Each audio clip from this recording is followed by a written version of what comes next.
एक बार देवराज इंद्र की सभा स्वर्ग में लगी हुई थी। इसमें दुर्वासा ऋषि भी भाग ले रहे थे। जिस समय सभा में विचार विमर्श चल रहा था, उसी समय सभा के मध्य ही पुंजिकस्थली नामक इंद्रलोक की अप्सरा बार बार इधर से उधर आ जा कर रही थी।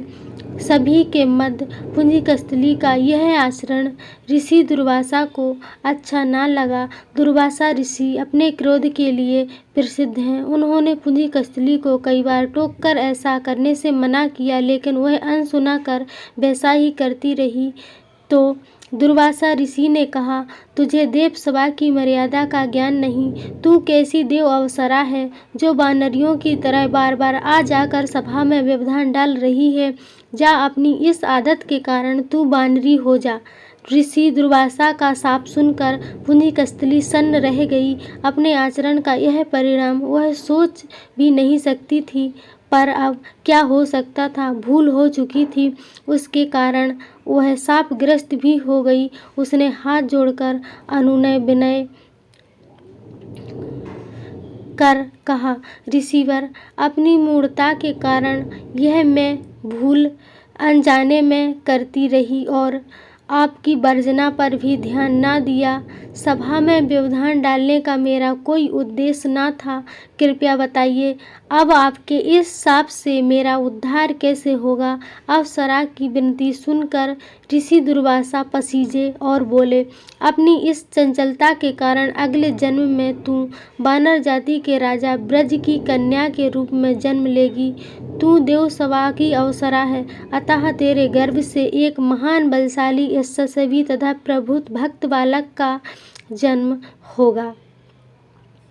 पुंजिक अप्सरा को संतोष हुआ।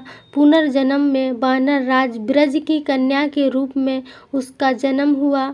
उसका नाम अंजना रखा गया। विवाह योग्य होने पर इसका विवाह वानर राज केसरी से हुआ। अंजना केसरी के साथ सुखपूर्वक प्रवास तीर्थ में रहने लगी।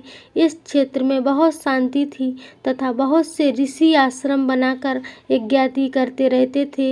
एक बार ऐसा हुआ कि वन में विचरने वाला शंखवल नामक जंगली हाथी प्रमत्त हो उठा तथा वन में उत्पात मचाने लगा। उसने कई आश्रमों को रौंद डाला। यह यज्ञ वेदियां नष्ट कर दी।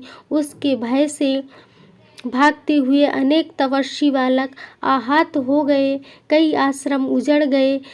कई ऋषि भय के कारण आश्रम छोड़कर चले गए। केसरी को जब शंखवल नामक हाथी के इस उत्पात का पता लगा तो वह आश्रम तथा आश्रम वासियों की रक्षा के लिए तत्काल वहां आए और शंखवल को बड़ी कुशलता से घेरकर उसके दोनों दांतों को पकड़कर उखाड़ दिया। पीड़ा से चिघाड़ता हुआ वह हाथी वहीं धराशायी हो गया और मर गया। आश्रम की रक्षा के लिए उनके अचानक पहुंचने तथा हाथी को मारकर आश्रम वासियों को निर्भय कर देने वाले केसरी का ऐसा बल देखकर ऋषि मुनि बहुत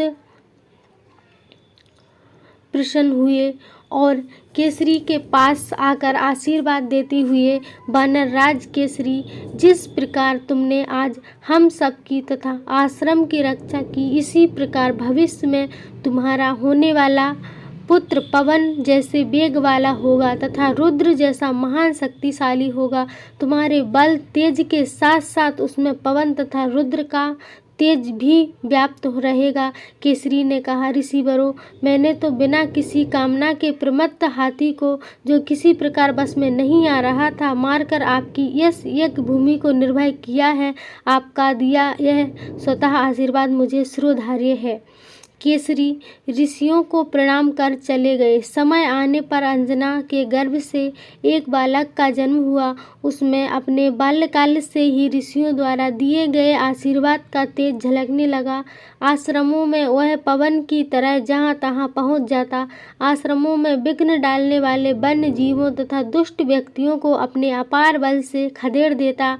अपने इस पराक्रम से वह मदमस्त हो जाता तथा अपने साथियों के साथ वह आश्रम में क्रीड़ा करने लगता।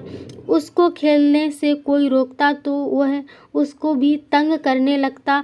बालक तो था ही, उसके बाल कौतुक से जब ऋषियों को असुविधा होने लगी, तब उसने पूजा पाठ और यज्ञ में व्यवधान आने लगा तो उन्होंने उसके स्वभाव में शांति लाने के लिए आशीर्वाद जैसा शाप दिया कि तुम अपने बल को हमेशा भूले रहोगे। जब कोई तुम्हें आवश्यक होने पर तुम्हारे बल की याद दिलाएगा, तब फिर से तुम्हें अपार बल जागृत हो जाएगा। इससे वह बालक शांत स्वभाव का हो गया। केसरी नंदन यह बालक आगे चलकर हनुमान नाम से प्रसिद्ध हुआ। सीता की खोज के लिए जब कोई समुद्र पार करने का साहस नहीं कर रहा था और हनुमान जी भी चुप बैठे थे, तो जामवंत ने हनुमान जी को उनके बल की याद दिलाई थी। तब उन्होंने समुद्र पार कर सीता की खोज की।